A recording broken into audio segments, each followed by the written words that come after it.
Can we talk for a minute about our Integrating Heart and Mind workshop? Absolutely. I'm excited. It's coming up in the fall of 2024.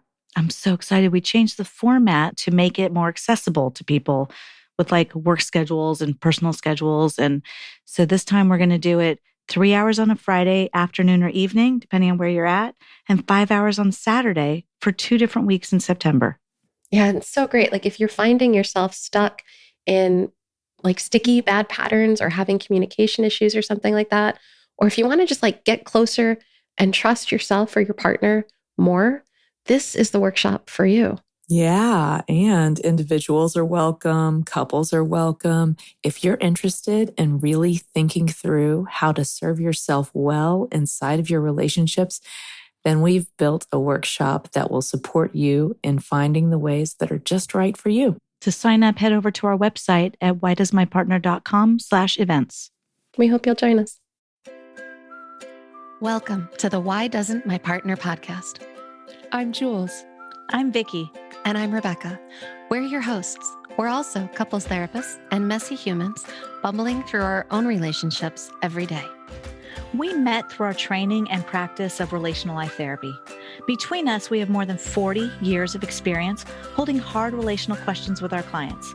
We're going to bring those questions here. And together, we're going to take a stab at answering those questions. This podcast is not a substitute for therapy. If something you hear in this episode stirs something deep within you about your relationship, reach out to a couples therapist in your area. We also love to hear your questions, so don't forget to go over to whydoesmypartner.com and leave us a question of your own. Here's today's question. Why does my partner think she needs to fix me?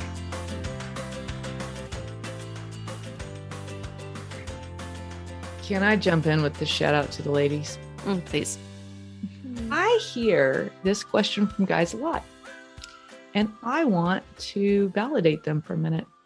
Yeah. They are right. We are trying to fix them. And a lot of the times in ways that's not cool. In ways that are emotionally manipulative, that show them they're not doing it right, but won't give them help about how we want it different. I'm actually kicking myself. Like I'm going back to early years in my marriage and how emotionally manipulative I was before I did enough of my own work. Because I was schooled as a female to manipulate the crap out of you to get what I want. Right. So rather than being direct. Yeah. We're trying to make these guys be relational without being relational with them. Mm-hmm. Exactly. And so men do not trust women to be straightforward with them a lot. Mm-hmm. And you know what? They're right. Yeah. Mm-hmm. Mm-hmm. We talk around stuff. We try to manage what they're going to feel before we have this conversation. We try to get them to tell us what they're feeling. Oh my God. So, yeah, it may be that your partner is trying to fix you. And by the way, we don't actually know if your partner is a woman, but I'm just going to give a shout out to the ladies just in case that is the case in this instance, because it is totally possible that your woman is acting like women are taught to do, which is do not speak directly for your truth, but to show up in ways that I'm going to get you to do it anyway. I'm going to get you to do it anyway. I'm going to get basically, men feel handled by us and they're not totally wrong. Right. And they don't trust us for it. And they're not totally wrong to not trust us to be direct. And we're trying to change all that with podcasts like this one. Direct request. Yeah. So if you're a female or whatever, you don't have to be a woman, but if your partner says something like this to you, you turn and check yourself. Have you been trying to covertly handle them?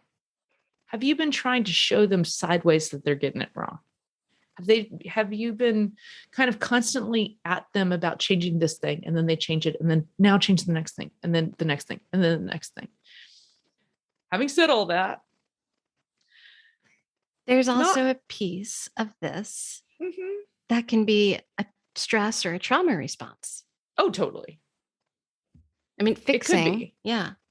Well, yeah. And the other thought I had before we jumped to the fixing as a trauma response, which totally is sometimes I was thinking what you said, Vickey, when we were chatting earlier about, well, maybe she wants you to be more relational.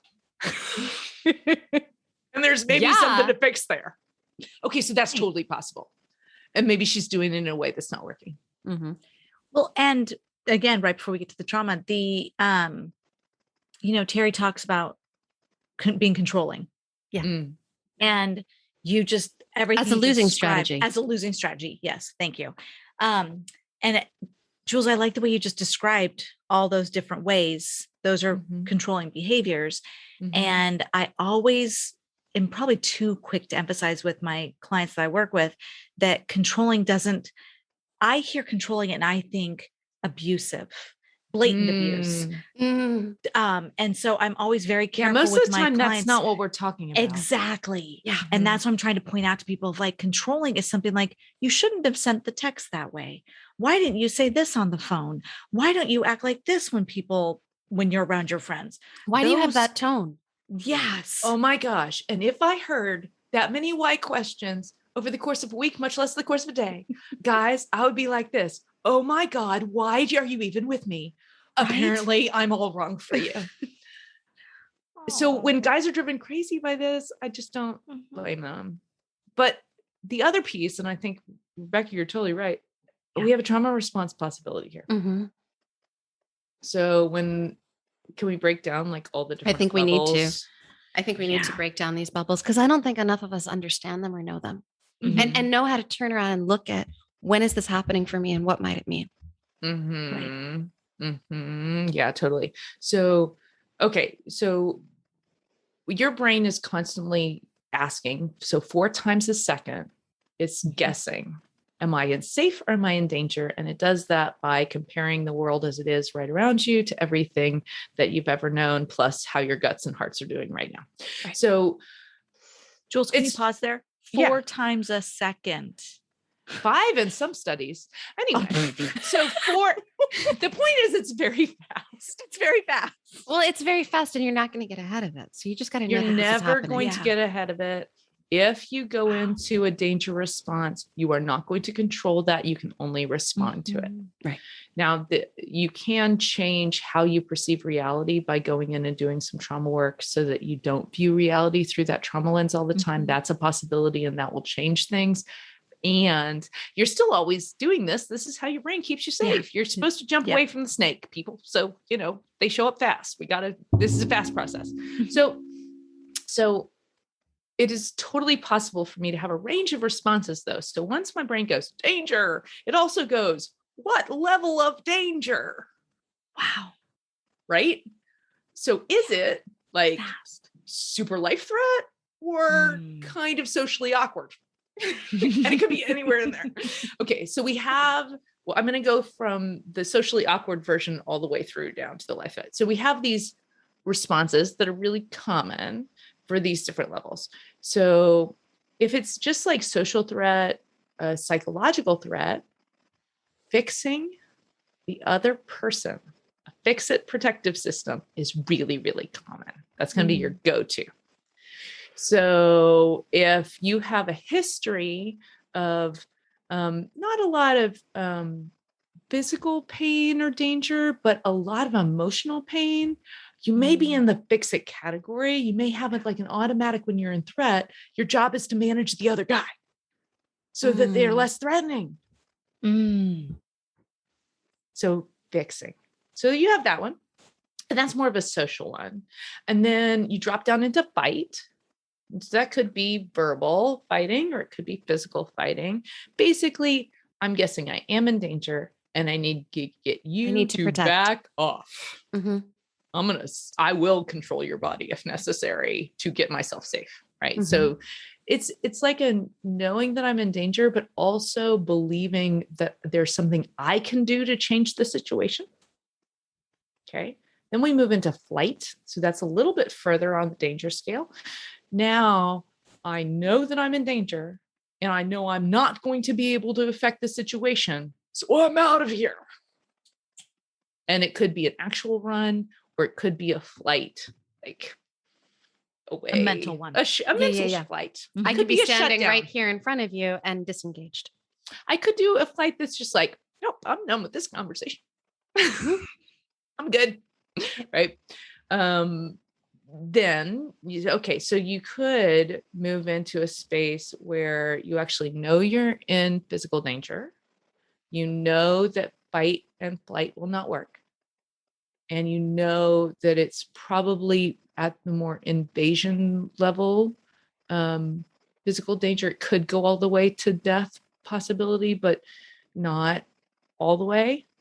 That would be more what we're calling a fawn response. So the nervous system is very, very, very active, and there's a little bit of break happening simultaneously. So it tends to come, women tend to do this one a lot. Children tend to do this one a lot. They're in more vulnerable bodies, and they'll be very accommodating and try to get you to back off or leave them alone by moving into basically a placating or accommodating stance.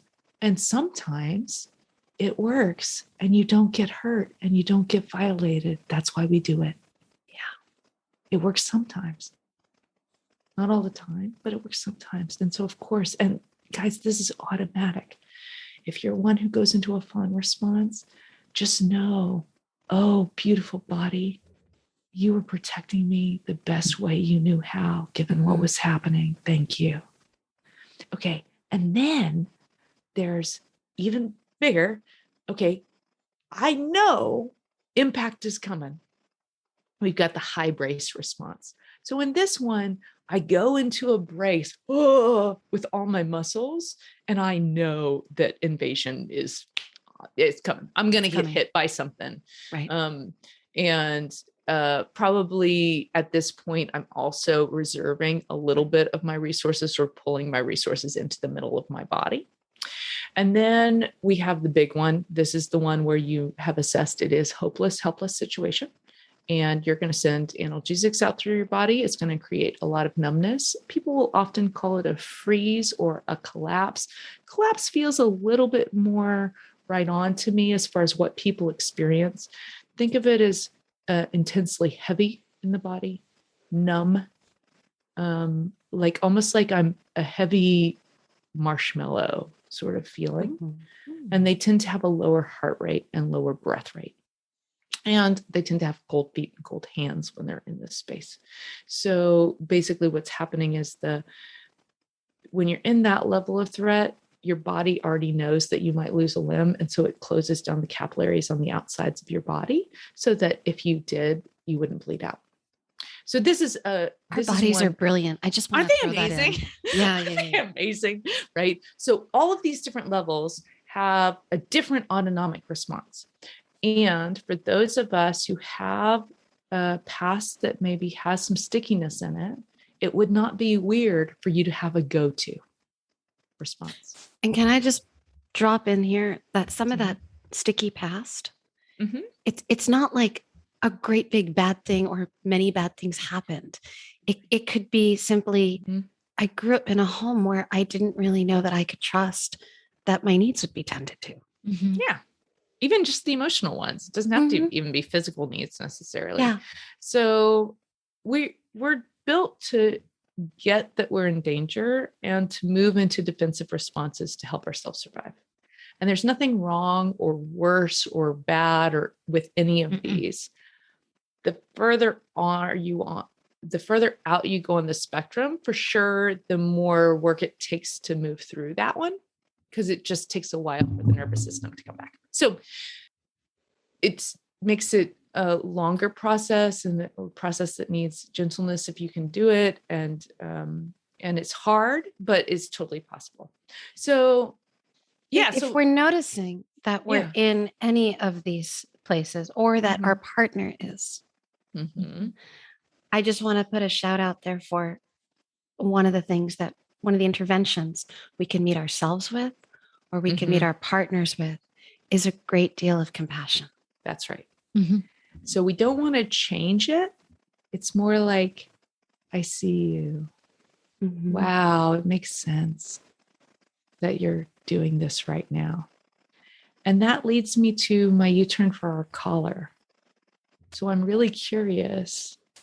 And it may be that it's not threat that's happening between you and your partner, but maybe somebody else that is if your partner is going into a threat response, we read in that quarter of a second, we read whether your face is in a stress response, and I'll join you.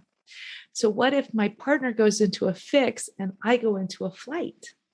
What if my partner goes into a fight and I go into a fawn? Because we have our own little adaptations, right?